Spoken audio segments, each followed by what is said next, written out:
Yesus marah, marah, marah. Ketika kita mendengar Yesus marah, maka yang ada di benak kita biasanya kita akan berpikir ketika Tuhan Yesus menjungkir balikkan meja penukaran di bait Allah. Hal itu dilakukan karena bait Allah dipakai pedagang atau transaksi. Hal ini dicatat di keempat Injil, Matius, Markus, Lukas, dan Yohanes. Namun demikian, Alkitab tidak mencatat Yesus marah. Yang menyimpulkan Yesus marah adalah kita sendiri karena tindakan mengusir, menjungkir balikan meja, dan lain-lain. Namun sekali lagi, Alkitab tidak mencatat Yesus marah.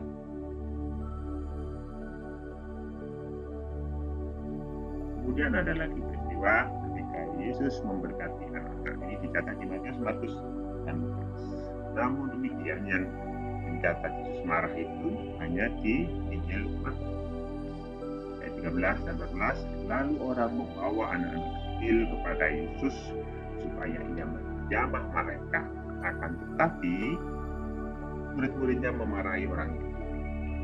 Ketika Yesus melihat hal itu, ia marah dan berkata kepada mereka, biarkan anak-anak itu datang kepadaku, jangan menghalang-halangi mereka, sebab orang-orang yang seperti itulah yang punya kerajaan Allah.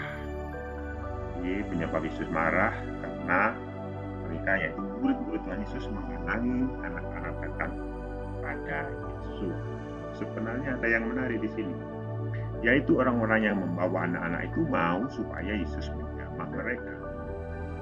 Namun yang dilakukan Yesus tidak hanya menjamah, belum meletakkan tangannya atas mereka dan memberkati. Mintanya hanya supaya dijamah, tapi dapatnya dipeluk, ditumpuk tangan, dan diberkati. Kemudian peristiwa Yesus menyembuhkan orang pada hari Sabat. Ini dicatat di Markus 3 ayat. Ia berdukacita karena kedegilan mereka dan dengan marah ia memandang sekelilingnya. Kata mereka, lalu ia berkata kepada orang itu, ulurkanlah tanganmu, dan ia membukanya, maka sembuhlah tangan itu. Disebutkan situ selain marah juga berduka.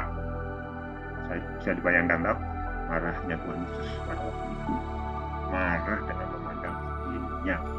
Artinya Tuhan Yesus menatap orang-orang yang ada di situ. Pasti suasananya hening ketika Tuhan Yesus menatap mereka satu persatu. Kalau kita perhatikan ayat sebelumnya, orang Farisi tidak pernah ragu Yesus sanggup menyembuhkan. Mereka hanya ingin mengetahui apakah Yesus akan menyembuhkan pada hari Sabat supaya mereka tidak disalahkan.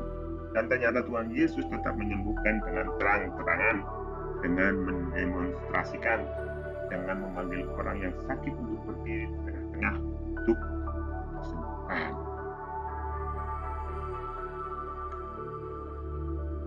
Sebenarnya apa yang menyebabkan Tuhan Yesus marah?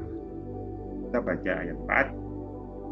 Manakah yang kita bolehkan pada hari Sabat, berbuat baik atau berbuat jahat, menyelamatkan nyawa orang atau membunuh orang?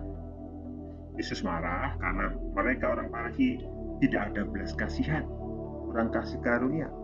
Mereka tidak mempedulikan keselamatan orang. Itu yang membuat Tuhan Yesus marah. Coba menurut Anda, kapan waktu yang tepat bagi Tuhan Yesus untuk marah? Coba kita pikirkan. Mungkin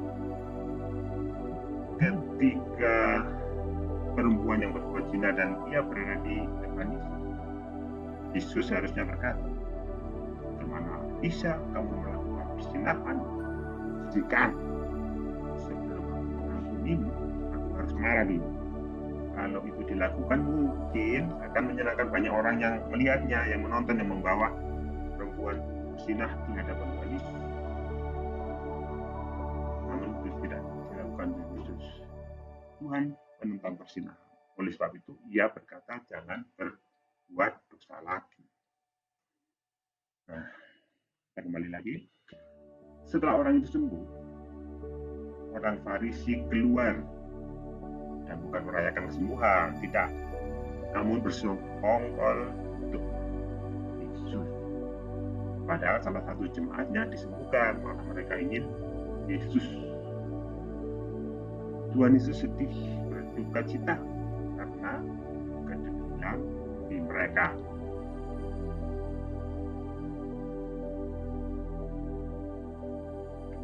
Ya, Tuhan Yesus itu adalah Tuhan yang sama. Dia tetap sama, baik kemarin maupun hari ini dan sampai selama-lamanya. Kalau dulu Tuhan Yesus berduka kalau kita tidak punya belas kasihan, tidak punya kasih karunia,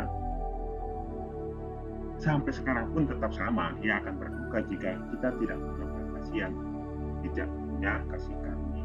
Kita lihat Efesus 4 ayat 30. Dan janganlah kamu mendukakan Roh Kudus yang telah memeteraikan kamu dalam hati. Nah,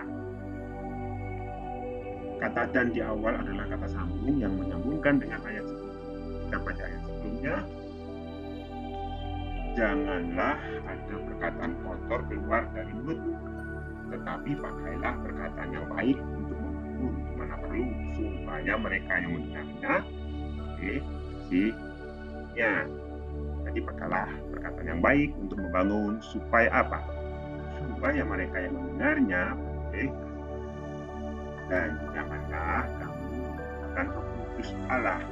Dengan kata lain, untuk tidak mendukakan Roh Kudus atau menyenangkan Roh Kudus, berkatalah baik, supaya mendengar boleh kasihnya. Jadi berhati-hati dalam berkata-kata atau bertindak sampai kita. Kalau ada teman kita mengalami musibah atau kesialan dan kita malah senang, itu juga tanda kita tidak ada kasih karunia, tidak ada belas kasihan, dan itu mendukakan Roh Kudus. Oke, Tuhan Yesus memberkati.